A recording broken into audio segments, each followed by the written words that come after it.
Guys, welcome back to Tuesday training. I'm so happy to be here with you guys. Another power hour of practitioner training. Today we're talking about the sacrum. In fact, specifically, we're going to do a sacral mashup. So if you've been here following Tuesday trainings for the last 4 weeks or 5 weeks or so, we've been doing a little bit of sacrum each week. Today we're going to do a mashup of all of that. If you haven't been here for the last few weeks, that's okay because you're going to get the mashup.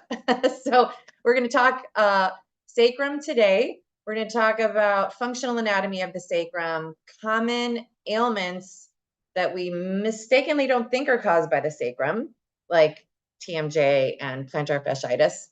And we're going to review a little bit about the connection points between the functional anatomy and the structural anatomy. So we're going to do a little sacral mashup as we go here. That's our hour for today. If you have questions along the way, please feel free to let me know what they are. I would love to answer your questions as we go. Why am I here talking about this? Well, because this is one of my favorite times of the week to pour into you all practitioners, both manual and movement practitioners. I've been working with the sacrum in my own clinical practice for several decades. So I'm coming to you with this information straight out of the treatment setting. So I'm not going to make up anything. I'm just going to share with you how I got it to work. And also like why I started noticing that it was the sacrum. That also matters, right? Like there's so many places that our attention is drawn. Should it be this? Should it be that? Is it this modality? Is it that technique? Is it this stretch? Is it that whatever? So I'm here to help you understand what I understand about the sacrum. And we do have an hour. So I recognize I'm already talking fast. I'm not going to talk fast the whole time. We'll pause for effect and for Gina to take a breath and all the things in between. But if you do have questions, that is really my request of you to let me know what questions you have as we're moving through the content today so that I can definitely answer them, especially as we're going to be doing our mashup and moving around the globe, if you will, kind of quickly. I will say that questions about clients is always great, and I love that. Also about, how to do something, also good. I can't tell you answers, though, specifically for a client if I'm not in the room with them. That's probably illegal. It's definitely unethical, but I can certainly give you ways to think through it so that you can solve it on your own. And that's really a key when we're navigating complex musculoskeletal issues. Can we think our way through them? Because if we think that we're supposed to have the information and not think, we're setting ourselves up for frustration and failure. So don't do that. Let me support you in how to think through it for sure. And anything that I do share with you about how I work or things that I've connected or dots that I've connected or results that I've created with my clients, I need to also say at the beginning here, none of this is a claim that this is how you should be doing it with your client. Again, I'm not in the room there. So take it for information purposes only, not for protocols or definitely not diagnoses, because that just doesn't work.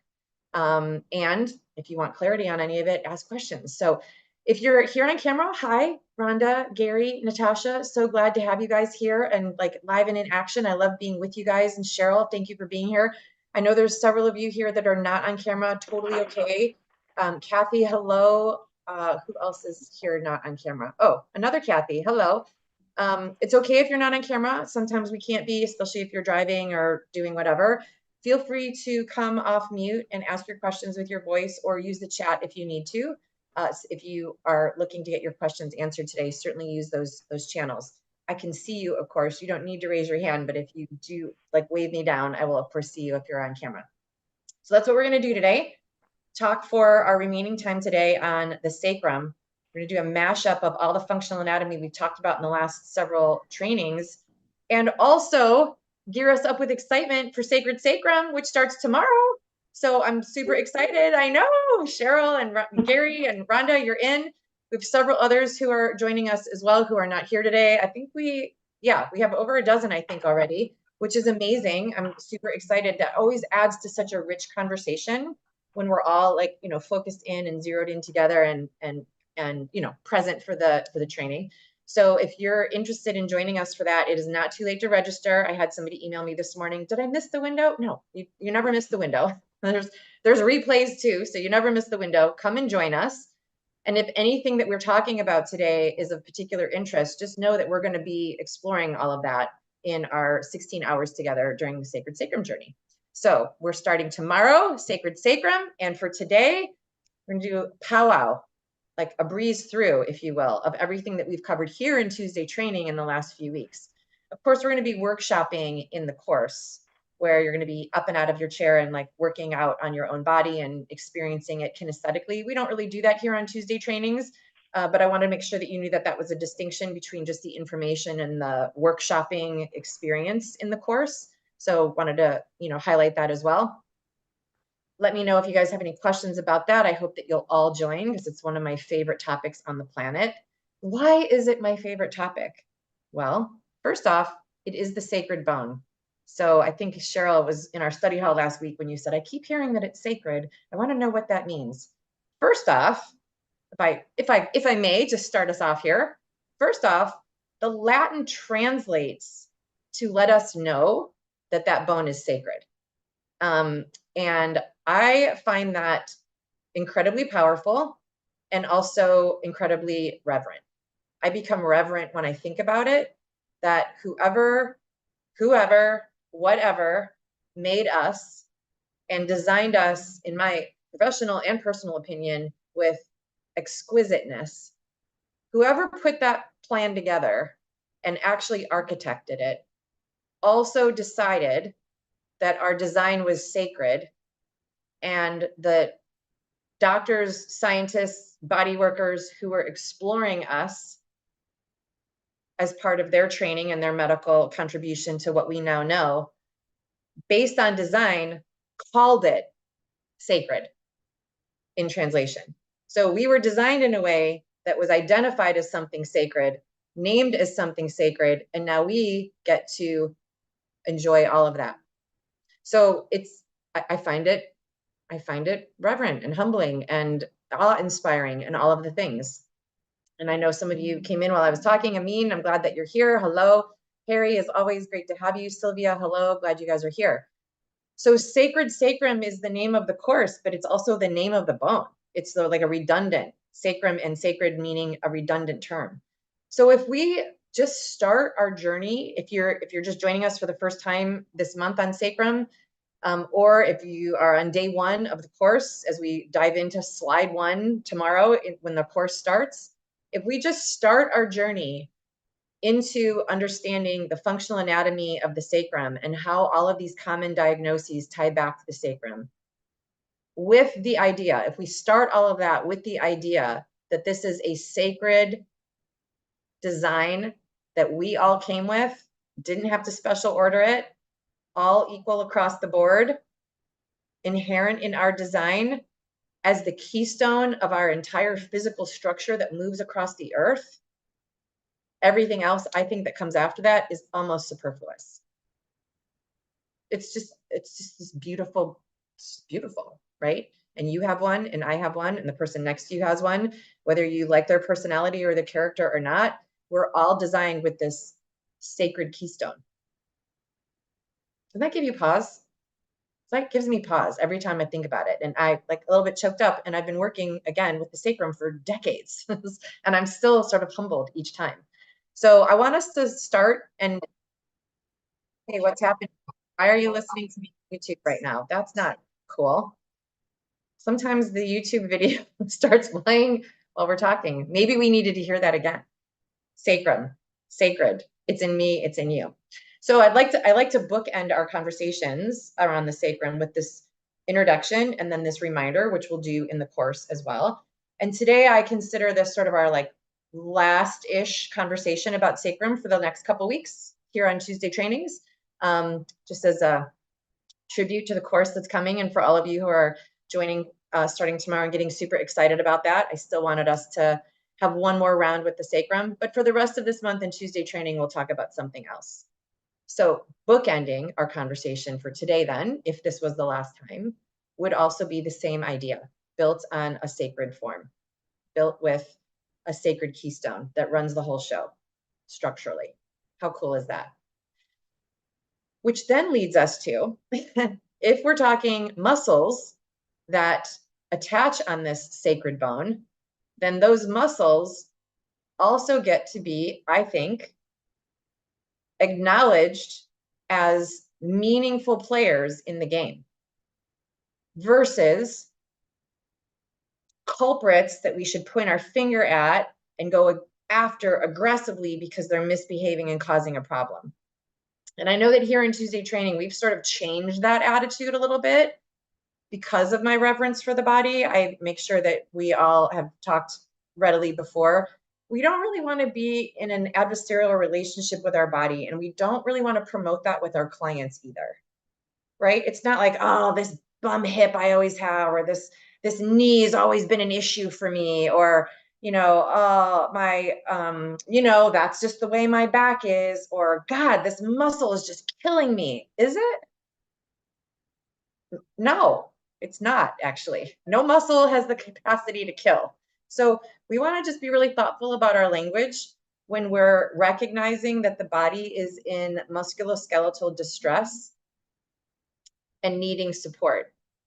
When we come to the field, when we come into our treatment setting, whatever that is for you, a massage therapy room, a gym, a yoga studio, whatever your treatment setting is, when we walk in with this idea that we are in service to, reverently in service to, a part of the body that is so meaningful that all of the symptoms that we get are meant to preserve our sacredness, then it changes this whole dialogue about, oh, this terrible muscle, oh, this unreliable back of mine, right? We don't really want to do that anymore. So it's important for us to embody that and then calmly and clearly message that to the folks that we serve, and then embody it for them as well, so that they can be reminded of their own sacredness. They have a sacrum in them, just like we have a sacred in us, a sacrum in us, and we all have the same muscles. Our muscles are going to complain when there's a problem. That's kind of their role, to let us know that there's something off. If we didn't have muscles giving us indications that there's something structurally off, then this sacred bone in our body would continually be compromised without our awareness. Because until we just talked about the fact that this bone is Latin translated into sacrum, we might not have had that awareness. So if we don't even have the awareness of the name, how could we have the awareness of its function? That's sort of like third down the line, right? Start at base one. What's it called? What does it do? If we didn't have muscles giving us this sensory input and the nerves that run through the muscles relaying that sensory input, then we wouldn't know when this sacred bone was in trouble. And we would be not enjoying a sacred experience in our body on the planet. So we want to be not excited. That's not really the right way to think about it. We don't want to be excited when a muscle gives us feedback that there's something wrong, but definitely calmly present and leaning in with curiosity and intent, which is not the same as eye rolling or resigning to the Groundhog Day effect that happens in some folks' body.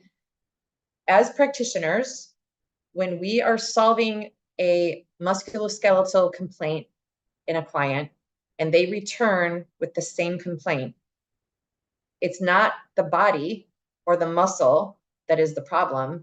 It's our inefficient treatment plan that's the problem. Because there doesn't need to be recurring issues and injury in a client's experience. There doesn't need to be. And I know that's why you're all here. You're like, I want to create great results. That's why I'm here, Gina. And I'm right there with you. I want us to just get our minds straight about how that happens. Sometimes we even say, well, they didn't do their homework. Well, but our treatment plan is to enroll them in doing said homework. So still on us to create these results and let them be permanent. I was out for permanent results early on, working as a manual therapist. And I would sort of I would challenge myself each time I saw a client to see how long it could be before they would come back. Now, for those of you who have business training in your background, I am aware that that is not a not the easiest business plan. Like, how long will it be before I have a paying client come back is not really the way we typically are taught how to run a business. How often can we get them to come back is usually what we're taught. But my focus was different in the work that I was offering them. I wasn't doing relaxation massage. I could, and I'm trained in it, and I give a great one. But at that time in my career, I really wanted these results. I didn't want the client to come back and tell me for the third time that that same part of their body felt better for a while, but now it still doesn't feel good again. I don't know, something inside me, like my stomach would twist in a knot as soon as I'd hear that. I just didn't want that, even though they were back in my clinical setting, paying me for the time that I spent with them and the skill that I brought to the table. So I'm not sharing this with you as a business model. I'm just sharing it with you as a results in a treatment plan model. And there's definitely a gap that you can fill there. You can resolve someone's musculoskeletal problem and still have other offerings that you can continue to serve the client with. We're never completely done, but with that same chief complaint, we should be resolving it. And then there's other things our body needs. If you're a personal trainer, like Cheryl, I know you are, if I could get a six-pack ab one time from going to the gym, I would be over the moon. Or a J-Lo booty, which is my personal, and I'm striving for that in my lifetime. But it just doesn't work like that. I have to keep going back and reviewing that. I have to keep doing the thing in my body that's needed for me to generate a six-pack ab and a J-Lo booty. But that redundancy and repetition and consistency in discipline is not the same thing that's needed to resolve musculoskeletal issues. And when I learned the difference, I was like, oh, so I could win this game. I could actually solve this musculoskeletal problem for someone. How do I do that? And that's when I started focusing a lot on the sacrum and everything that structurally affects the sacrum. If you did the math, that means everything because the sacrum is the keystone. But we go sacrum-centric first, and then we move out from there. When we're solving a musculoskeletal complaint that has the genesis of the sacrum. Start at the sacrum first and move our way out from there. And most things are connected to the sacrum, which also makes it super quick. If I have a TMJ issue and I can tie it back to the sacrum, I just made that all very quick to be resolved. I don't have to go through, we talked about TMJ last month. I don't have to go through all the many steps of TMJ and all the places that we typically focus. I can just cut right through that, like to the front of the line, and just get to the genesis, which is the sacrum, navigate that, and boom, results show up everywhere in the body, all the way down from the bottom of the foot, like in plantar fasciitis, all the way up to the jaw and everywhere in between. That's pretty cool. When I started watching that roll out in my clinical setting, I got super excited. Then I got a little bit like, this is too good to be true. I must be making this up. Like, it can't actually be like that, can it? It can. So I can tell you now, after all this time working in this way, it absolutely can. So if you're up for that, if that's what you're looking for to solve the problem, the musculoskeletal problem, and then spend your time with your clients doing something else outside of the same complaint over and over again, then I really invite you to look at the sacrum and the functional anatomy around the sacrum, and then devising treatment plans around that. That's how it worked for me. It still works for me. It's still what I do every week when I work with clients. So we talked about muscles. Is this making sense to you guys? Is this resonating as true? Okay, great. So a couple weeks ago, we talked about the intrinsic muscles of the sacrum. I think it was 2 weeks ago, we talked about phasic, or maybe it was last week, we talked about phasic muscles of the sacrum. We also talked about the nerve innervation and what's needed for the nerves that relay the information from the muscles back to the brain and record pain. We've broken these down. We've talked about them each in different Tuesday trainings each week. Happy to review any of that with you guys today or answer any questions that you might have. Let me give you the mashup of all of that as we're here today in our mashup. And that is, phasic muscles do gross motor movement. Those are the muscles that personal trainers call mirror muscles because you see them in the mirror. They create visible joint actions.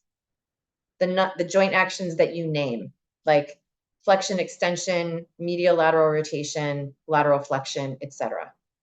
If you're still learning joint actions, which is totally fine, this is a learning environment, please take one of our academy courses so that you can have those joint actions and know what they are and know the muscles that do them.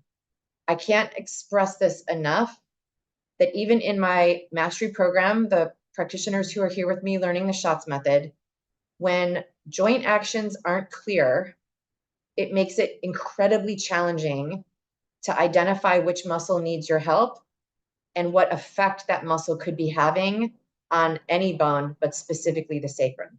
Without knowing joint actions, it makes it really difficult to follow that train of logic to then solve a problem. I'm going to say this next piece, which I know I've said several times, and I'm going to come back to phasic muscles. For all of you who are looking to solve problems in the body, my hat is off to you. Absolutely. We share the same DNA. I'm sure of it. And wanting to solve a musculoskeletal issue without clarity on foundational anatomy, like joints, joint actions, and the muscles that do that job, will make it nearly impossible for you to solve that musculoskeletal problem. I'm not kidding. Even when you get lucky and reduce the symptoms even for some time. Here's the order. You got to know the anatomy and how it works. Anatomy, then functional anatomy, how the anatomy functions, how it works. You got to know that to be able to identify when something's off. If you don't know what's off, how can you make it right? There's no way to solve it if you can't see it. You must know the anatomy and the functional anatomy, how it works, then be able to I spy when something's off, and then have skill and training in how to fix it. And it literally goes in that order. I love all the enthusiasm. Well, Gina, my client has X. What do I do about it? Great. Tell me about what's going wrong. Well, I don't really know. I only know the complaint. Great. How did that get there? I don't know. Okay, what have they tried? I don't know. What did you try? A couple things, I'm not sure what they were. Okay, that we haven't identified yet what went wrong because we don't know the anatomy and how it's supposed to work in the first place. The other way, knowing the anatomy and knowing the functional anatomy is paramount to solving the problem. Step 3 is you need to know where you're taking them back to. Their anatomy and how they're designed. That's where you're returning them to. If we don't know the anatomy and how it's designed, if we don't know the joint and what muscle's supposed to be doing the action, how do we know if we fix the problem at the joint? Unless we know how it's supposed to move and the muscle that's supposed to do it. So I want to just emphasize that here. Sometimes we allow ourselves to get fatigued. I think it's part of our burnout in our industry as well. We think we're not good enough. We've tried really hard. We're tired of the same, results. We feel sort of fraudulent that we kind of only sort of know what we're doing. I think it contributes to the burnout, and it is such an easy way to, it's so solvable. Please learn the anatomy, then how to identify when it goes awry, and then you'll learn your skill on how to fix it. In our mastery track, we do all of that at the same time. It's a power-packed year. I know, Cheryl, you just said that to me yesterday, like, what's a lot? But you don't have to wait until you're in mastery. Learn the anatomy. Back to muscles. In order for me to understand the message that a muscle is giving me, a pain message that the muscle is giving me, I've got to have step 1 and step 2. I've got to know what the pain message is and identify what's going wrong in contrast to what the muscle is supposed to do and how it's designed originally. I've got to know that foundational anatomy to identify what's in the message of pain and then be able to solve it. It has to be in that order. It's reminding me of a practitioner I had in our mastery track years ago who was very frustrated at this idea. And if she were here today, she would probably tell you that. The frustration was big. It lasted a long time. And years later, I got a lovely apology email from her like, wow, I really made that hard on both you and me. So I know that she'd be, willing to share the story. I think she would share the story without divulging any names. She wanted to know what to do when XYZ presented and thought that I was making it difficult for her to solve XYZ. Because when XYZ presented, I'd say, what caused it? If I knew that, I wouldn't be here. I could picture her face. It was rough. She was like very resistant. I'm laughing about it now. I was not laughing about it then. I promise you that when you want to solve XYZ, you're actually asking for a matrix. You're asking for a magic answer, and musculoskeletal pain does not show up that way. Even if you and I have the same back pain, even if it's in the same muscle, what caused your muscle pain and what caused and contributed to my muscle pain could be wildly different. If I don't fix what caused it, I haven't fixed pain. I just got rid of the symptom of pain. I've got to know what caused it, what went wrong, what's awry. I've got to know that before I can give you an answer on how to get rid of the pain. So I'm sure, a lot of practitioners didn't like that the first time they heard me say that. And all of you lovely beings are like, I'm here for it, Gina. I keep coming back for more because I know. And it is a track of learning for sure. Follow the order. So when we're talking about the muscles of the sacrum, the phasic muscles of the sacrum, the muscles that move joints and joint actions, for me to identify if there is a problem with that muscle and or a problem with that muscle's relationship to the sacrum, I've got to know the original design first to identify that there's a problem anyway. What is the muscle doing that it's not supposed to be doing? What is the muscle doing that's creating its feedback that seems negative? Ouch, right? What's the muscle not able to do that it's supposed to do that's causing the pain? Pain comes from two things: not being in alignment and not moving the way we're aligned. Not being in alignment with our balanced lever system, our bones intact, joints balanced, and using our body in that form. That's when pain starts. In order for me to solve the pain that shows up, gotta know those first two things. I just keep repeating myself. I'm sure it's frustrating, but I'm really just appealing to you to bring you back to, okay, I actually can solve the pain problem. See, I'm not saying you can't do it. And I'm not saying you have to wait a year. And I'm not saying you don't have enough skill. I think I've been misunderstood in the past to be meaning that. That's not what I'm meaning. I'm meaning you're making it harder. You're making it harder and taking longer by bypassing over the anatomy. I promise you, because the answers are always there. The anatomy will tell you what's up. How am I designed? Am I moving that way? How am I designed? Is everything functioning that way? If the answer is no, then what isn't functioning the way I'm designed is where you focus. Not on the symptom, on the function. What went wrong is where you focus, not on the complaint. Here's why. 90% of the pain in the body is referred from somewhere else. If you focus on the chief complaint, you'll miss it 90% of the time. You will make it harder for you. I'm deeply appealing to you. I'm not saying you can't solve the problem and I'm holding some secret behind the curtain. The secret's right in front of you. Learn the anatomy and then learn how to identify when it's off, and you'll be much closer to solving it. I promise you it goes in that order, which is why there's a ton of anatomy in our mastery track, because I want you to have the anatomy to be able to do the work that I do.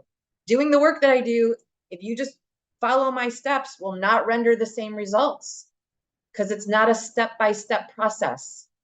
It's a thought. It's assessment. It's conclusions. It's listening. That's the method. There's no bullet points. There's more that is tangible bullet points to the method, but largely speaking, it's not like there's a formula that I'm hiding behind a curtain that you have to pay to get the formula. It's not like that. The formula is, what is the body saying? How is it designed? What went wrong? What are you going to do about it? I'll teach you what to do about it, but do about what? What went wrong? How do you know that? Based on comparison to what's right. Okay, I feel like I've landed that plane. So back to muscles. The phasic muscles are the ones that move the joints into visible, identifiable joint actions. Got to know what those joint actions are and what muscles do the job. Sometimes what goes wrong with the sacrum, same thing that goes wrong with all movement in the body, is that the muscle that's supposed to do the job isn't, and somebody else is doing it for them. Another muscle is doing it for them. It's called compensation. It's called recruitment. It's part of the way we're designed with reciprocal inhibition in our muscle design to allow all of that to happen. That's a beautiful thing. We came with reciprocal inhibition so that we could mistreat our body and get the job done anyway, and we didn't even have to pay extra for those parts. Just like the sacrum, didn't even have to special order it. I just came with the sacredness already built in. That's awesome. Again, why I don't want to, point fingers at and be an adversary to a muscle. The human's probably the one that did it, right? So it's our ego that thinks it's not us. It's probably our ego that got us into the mess in the first place by doing this thing inaccurately. And then muscles had to figure out how to do the thing that we asked it to do. And then now we have this pain problem.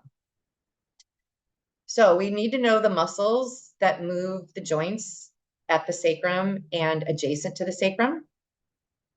And we need to know how to identify if they're doing their job. If you don't know that yet, that's okay. Again, go back and learn it. We have tons of courses in the academy specifically for that. All the academy courses that we have are the academy courses that the mastery practitioners take. All that anatomy is needed. What I just said, that's what they take. You have access to that. If you're not in our mastery program, you still can learn the anatomy. So learn the joint actions and learn the muscles that do them. Then learn about reciprocal inhibition, and then compensation patterns, and then recruitment. That's compensation patterns and recruitment is when it goes wrong. The bones and the muscles are the anatomy. How they work together, the functional anatomy, is the lever system and reciprocal inhibition. How it goes wrong is compensation patterns and recruitment. And then what do I do about it? In that order. So we want to know what went wrong. What muscles are supposed to do what job near the sacrum and in the joints adjacent to it. And then how do I identify if they're not doing that? And then what do I do about it? Once we get to, does this make sense? Phasic muscles, I'm about to switch lanes here. Okay, once we get to intrinsic muscles, now what we get to know is that intrinsic muscles do a very different job. Very different job. Anybody want to tell us what intrinsic muscles do that's different to phasic muscles? Cheryl, I have my eyeballs on you. Do you want to tell us? Totally putting you on the spot, and you're here for it. Intrinsic muscles help with balance and posture. Very amazingly well done. Yes. Balance and posture is the shorthand to remember what intrinsic muscles do. It's basically the shorthand and the medium longhand as well. There's not a whole lot more to it. I'm going to expand on it though. Sometimes the literateness of it gets a little lost. Posture and balance is what intrinsic muscles do. Very different to phasic muscles. Phasic muscles you can see moving across the room. They're the muscles that contract in the mirror. See my bicep? Intrinsic muscles are what are holding me up against gravity right now so that I'm not a puddle on the floor. Some folks who study fascia would say it's the fascia that's doing that. Agreed. Fascia wraps around every muscle though. So if the fascia is doing something, it's affecting the muscle. And so again, more expanding on the role of intrinsic muscles. Fascia and muscles don't weave the same with nerve innervation. So we know that there's differences in their roles in the body, in the job that they do. Intrinsic muscles hold us in alignment. Fascia does not hold us in alignment, guys. In fact, we have evidence that shows us fascia can literally be what causes us to be out of alignment. So that's not the same. We peel those two apart right here in the conversation around uprightness and opposing gravity, fascia versus intrinsic muscles. Intrinsic muscles hold our bones aligned to each other. They put two bones that are adjacent to each other in alignment so that that joint can be structurally sound, so that the muscles that move that joint, the big phasic ones, can do the job. Intrinsic muscles do that. They tee it up. They get it ready to be moved. And they play a huge role in balance. Huge role in balance, meaning I can move across the earth and not fall over and lose my balance. That's the role of intrinsic muscles. It also happens to be a huge role in the sacrum and the tailbone. Huge role. How do I know this? Because I had a desperately bad tailbone break along my trail living in this body, which I'm sure leads me into this conversation with a whole lot of extra knowledge and wisdom to share with all of us. And I'm happy to do that. I'm happy because now the tailbone's broken. At the time, I wouldn't have said I was happy. I'm happy now. It's been a long time. I still, every once in a while, get to navigate things relative to that tailbone break, like we all do when things go wrong. But for the most part, I fixed it. I knew what it was. I knew what went wrong, and then I knew how to fix it. And it took a while, and it happened. Okay, cool. When I broke my tailbone, I think I've shared some of this with you guys. I was never in better physical shape. You know, there's just pockets of chapters in your life where you're like, I was crushing it. My strength was amazing. My sleep was on par. My food was rocking it. I never missed a workout. I had all these gains in my body. Whatever I was targeting was happening. It was in that window of time, and snap, right? The tailbone broke. And to watch it like quickly erode was also a little daunting. I think it also prepared me for like later in life. But it was daunting how quickly it all eroded. And the very first thing I noticed before even any of my musculature softened was that I could not stand on one leg at all. And I don't mean like I couldn't stand, I was a little wobbly. I mean, like if I put my weight on one foot standing at the bathroom sink to brush my teeth, if I put my weight standing at the sink with weight on both feet, let me be clear, and lifted one foot off the floor, if I wasn't holding onto the sink, I would have toppled. It was so scary. I didn't understand what the hell was happening. I really was like, just happened. I can't even stand on one leg. And that's when I realized, the tailbone is like the part of the sailboat that points in the direction of where we're going. And at that moment, before I had navigated my tailbone break, it was pointed in the wrong direction. So my north got rearranged in my body. My body felt like that was north, which is why it was taking me in that direction. So structurally, to wrap this into a cohesive package here, structurally, the sacrum and the tailbone play a huge part in balance. And the twofold job of intrinsic muscles is also balance, alignment, posture, and balance, alignment/posture and balance, which means if I know that my tailbone and my sacrum can throw me off that much in my balance, and I know that that's the role of these muscles, these intrinsic muscles, I owe it to myself to learn what those intrinsic muscles are relative to the sacrum, because I don't have to break my tailbone again to not have good balance in my body. I could just not have access to those muscles. And that's what happens when we don't have balance. We can't stand on the earth. If we can't stand on the earth, we can't traverse it. So we really want to create awareness around the intrinsic muscles that specifically function at the sacrum. And we're going to, of course, explore every one of those in our course. There's several of them. There's a big pocket of them. So as you're working with the sacrum, and what do you do about the sacrum? Or if you're working with a client and their balance is an issue, first check to see if the sacrum's aligned, because it matters. And next, check to see if their intrinsic muscles relative to the sacrum are engaged, because it matters. So what I didn't say was that balance is due to a tailbone break. Don't mishear me. What I'm saying is that I got a very tangible, visceral experience of the significance of the sacrum being aligned adjacent to the tailbone and how that threw off my balance, even with all my muscles ready to go. So on its own, I think if I had broken my tailbone and I hadn't been in the highest quality, like workout muscle power in my life, I wouldn't be able to say this as clearly. I also wouldn't have known it to be able to take it into my treatment setting and then address it accordingly.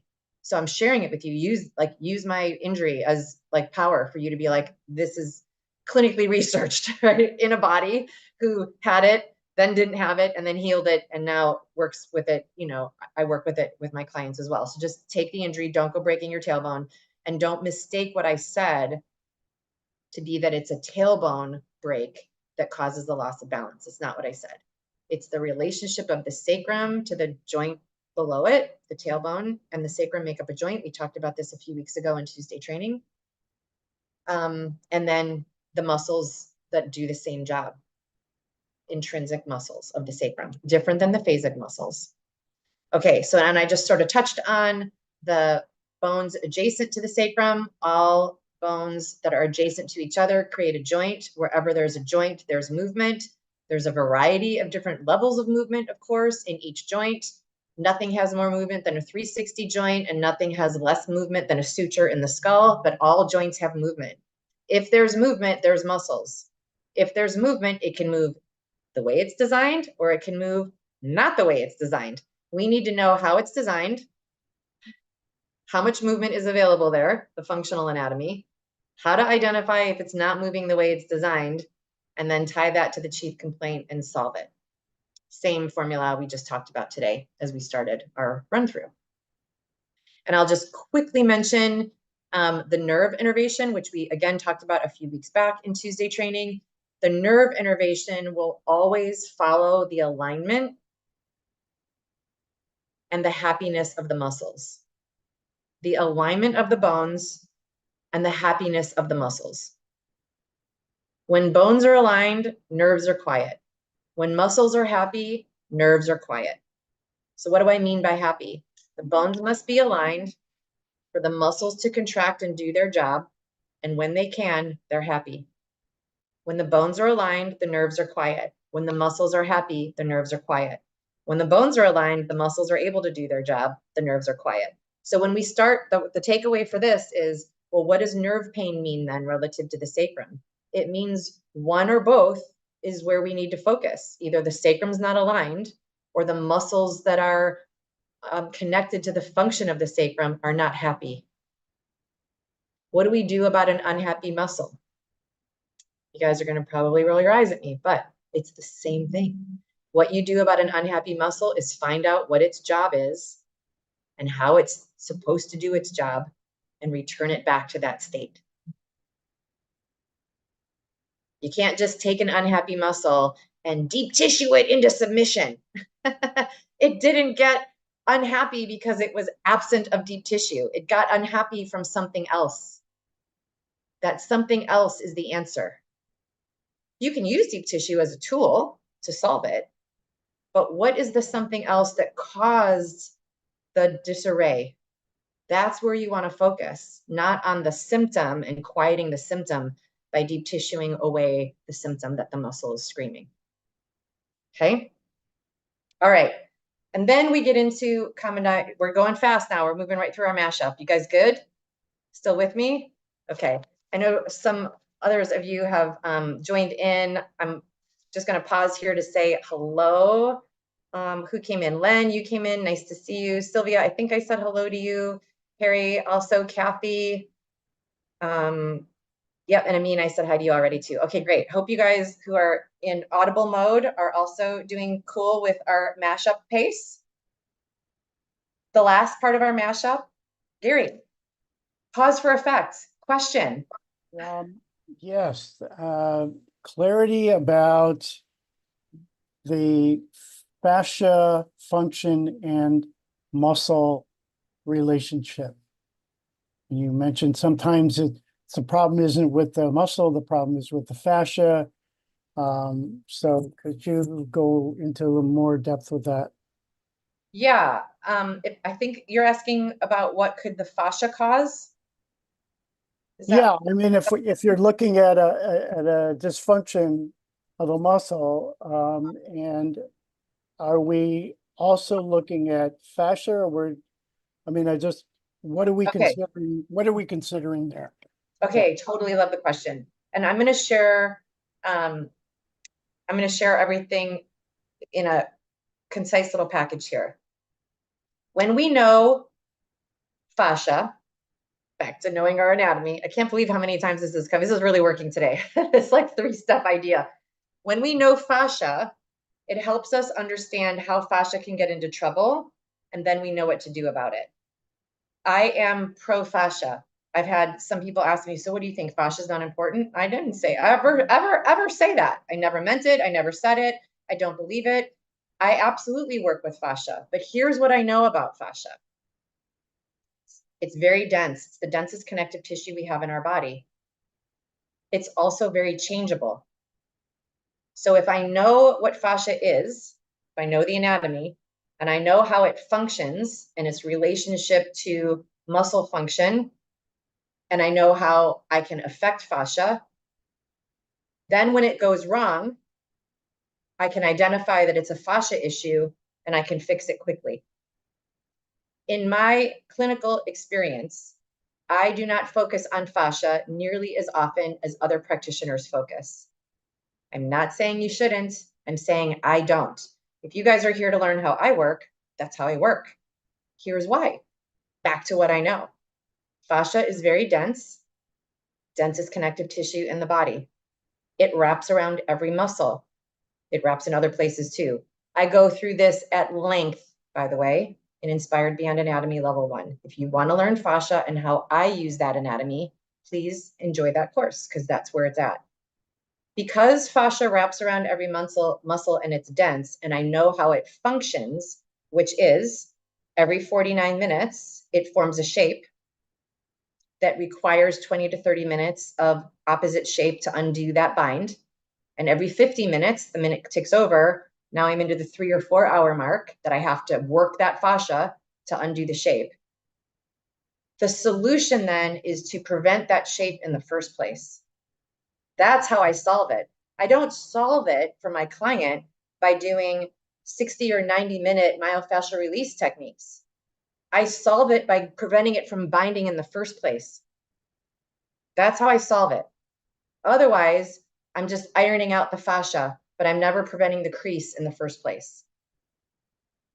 That's how I solve it.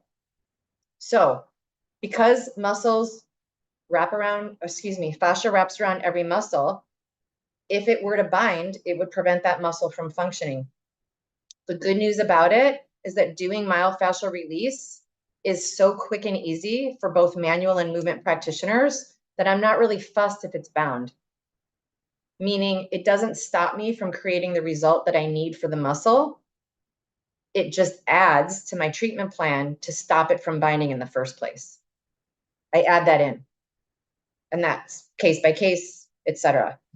So I don't focus as much on it, Gary. Like that's why I said it and then didn't land and like dwell on it, because I'm just going to prevent the crease by getting the muscles to move the way they're supposed to. What are the muscles and the fascia? How are they designed to move? What happens when they go wrong? Prevent that. Fix the chief complaint. Keep preventing this based on what I know. So if you're fixing the muscle movement to be correct, does that release the fascial binding? Yes, it does. Okay, got it. And and we know that based on how fascia responds. 45-degree effort, a little bit of room temperature, some movement, you're good to go. And I'm way simplifying that. So please, fascia experts, don't come at me. I studied it too. You know this if you're a fascia expert. You know how easy it is to affect it. We had on our last summit a fascia expert. We had Gary Lindman on our summit. He gave us fascial maneuvers. That's the whole human garage experience is fascial maneuvers. They happen in under a minute. You can maneuver fascia very quickly. If you do it the right way, like you have to know, I'm not saying there's no skill involved. I'm saying it's not laborious. So, and if you are a fascia expert, you know that. So I studied, I studied with John Barnes. I didn't study all the common trending movements of fascia, but I studied enough to know. International Fascia Conference, learned all the science behind it. And I'm like, great, piece it together. Let's go, kids. Got it. Okay, did that answer your question, Gary? On the effect of fascia and alignment? You're muted. You're muted. Hi, Jane. Nice to have you. The speaker you were referring to is Gary Linman. How do you? Yeah. Human Garage. Human Garage. Okay. Yep. Thank you. You're welcome. I think you might pronounce it Lyman. There's an L and an H in there. Human Garage is Gary's global movement. Very, very awesome. All fascia related. Okay. I have a question, Gina. Hi, Amin. Nice to have you here. Thank you. I was really amazed to hear you mention just now that TMJ is connected with the sacrum. That was very surprising to me. Sacrum would be more about sciatic nerve and things like that only. Right. So it has kind of opened my mind to what other things come from the sacrum misalignment or anything like that? Yeah, I love the question. And thank you for teeing us up. That's exactly where I wanted us to go in our final section of our mashup as well.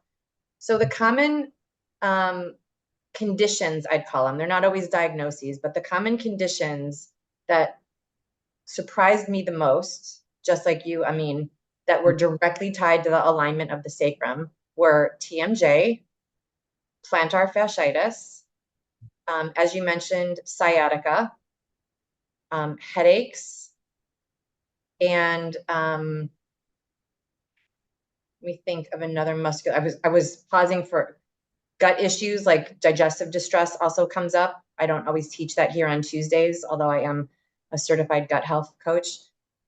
So I deal with that with my clients. We haven't talked a lot about it here in Tuesday training. That's what that pause was about. So I would say those are the top ones that usually feel the most removed from the sacrum. And they are directly tied to the sacrum. I promise you, I have found them repeatedly in my clinical setting, and we're outlining all of that in our course, of course. And it's also really a strong reminder here that so are the common ones, all tied to the sacrum. You mentioned one, Amin, like sciatica, for sure. Low back pain, hip ache, knee issues, low back ache only in certain scenarios, comes and goes. Neck issues are sacrum related.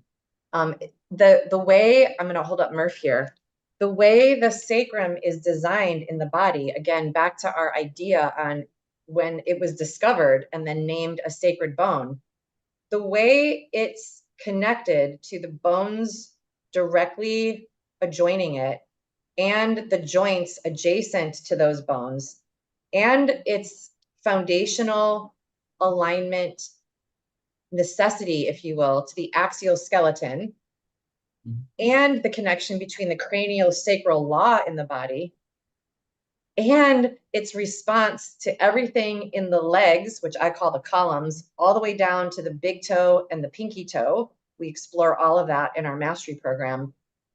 Just continues to unfold for me in a way that is fascinating and exacting. It's all connected to the sacrum. So the idea around common conditions, right? That's over here in our third box. Like, well, now I have this condition of TMJ, or now I have this plantar fasciitis, or I have this thing. How did that get generated? Back to something went awry structurally. And what are those parts meant to be doing. If you can piece that all back to the way it's designed, then the conditions don't have as much weightedness. The diagnoses don't feel so fixed because the keystone is where it's at. The sacrum is where it's at. I would say that 99.9% of the clients that thanks, Cheryl. 99.9% of the clients that I serve all have a direct and immediate link to the sacrum. And I can find it now pretty quickly while we're working together. And that comes from practice, right? I'm not boasting or saying anything that you can't all experience yourself. It's from practice, just over and over and over again, and following the trail and connecting all the dots back and forth. It's sort of catching to hear, oh, it's TMJ, it's plantar fasciitis, it's this, it's that, because those are usually what catch our attention or give us pause. I don't have pause anymore because I'm like, what is that sacrum doing? I bet you it's in there. I bet you it is. And then I find it to be right. And then the pain goes away. I mean, did that answer your question? So in this course, would you be teaching how to correct those different conditions when you align the sacrum? That what we're Yes. learning? What I'm teaching in the sacrum course is all of the anatomy and how to identify when it's off so that you can have that information to solve whatever the issue is. If we go through all of the issues, let me make sure. I can't see your face, so I just felt some confusion coming from you. Yes, of course, I'm going to tie it together. I'm going to show you the line. This is how I found it connected to TMJ. I'm going to show you that for sure. Am I going to teach you in the course what to do about it? I think there's more value in showing you how to find it first. You all came here with techniques. Some of you do myofascial release, some of you do this, some of you do that. And we're going to workshop it out. I am going to show you how to do some things in your body that I do with my clients in your body, for sure. I don't want to make a false claim and say, we're going to solve every condition known to man that ties back to the sacrum. First of all, we don't have time for that in 16 hours. But I will show you how to find out that almost every 99.9% of the issues you deal with are tied to the sacrum. I'm definitely going to show you how to do that. Did that answer it for you? Yeah, thank you. Okay, you're welcome. I'm going to drop that link here too in the chat for those of you who are still ready to join us. It's not too late. Please feel free to grab that link and join us tomorrow for Sacred Sacrum. The replays for the course are available to you for a lifetime, so you always have time to review. You always have time to come back and refresh anything. Maybe you do have somebody that comes in with TMJ 3 weeks after the course completes, and you're like, now that I have something to workshop with, I want to go back and review that material. You'll have it. You'll be able to follow exactly what we do to get you what you need for that client. So you have access to it always. That's true for all of our course academies. You always have lifetime access because we don't really learn in a way where we learn 100% each time. And I know that, so I want you to have that. And yeah, so please join us if you want to do that. We'd love to have you. I can't wait, actually. And I wish that it was a 316-hour course, not just a 16-hour course, but that's just because I love it that much. But I'm going to talk fast and get it all in.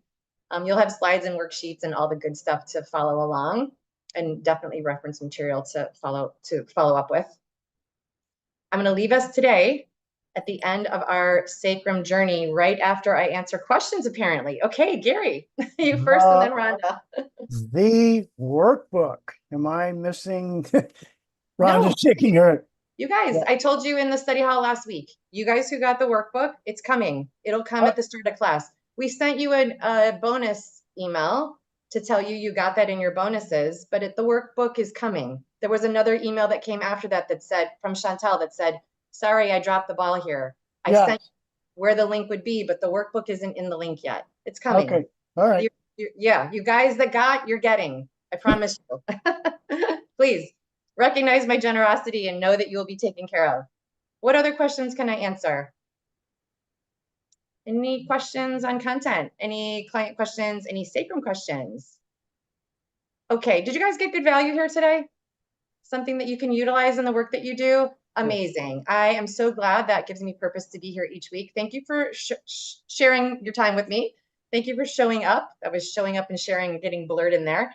Thank you for showing up. Thank you for sharing your time with me. I'm delighted to join you each week, and also delighted that there's value here for you. If you're watching on the replay and there's value, please click the like button on YouTube so that I know that there was also value for you too. It lights me up. It gives me zhuzhing, so I know to keep going. We're going to move on to a different topic next week, unless something really revolutionary shows up in Sacred Sacrum tomorrow, which could happen. I might come back with more sacrum talk. But other than that, October leads us into a new direction. And I want to leave us with this on sacrum. It's sacred. It's sacred by name. It's sacred by design. You were gifted one when you got here. You're already sacred by design. I was gifted one when I got here.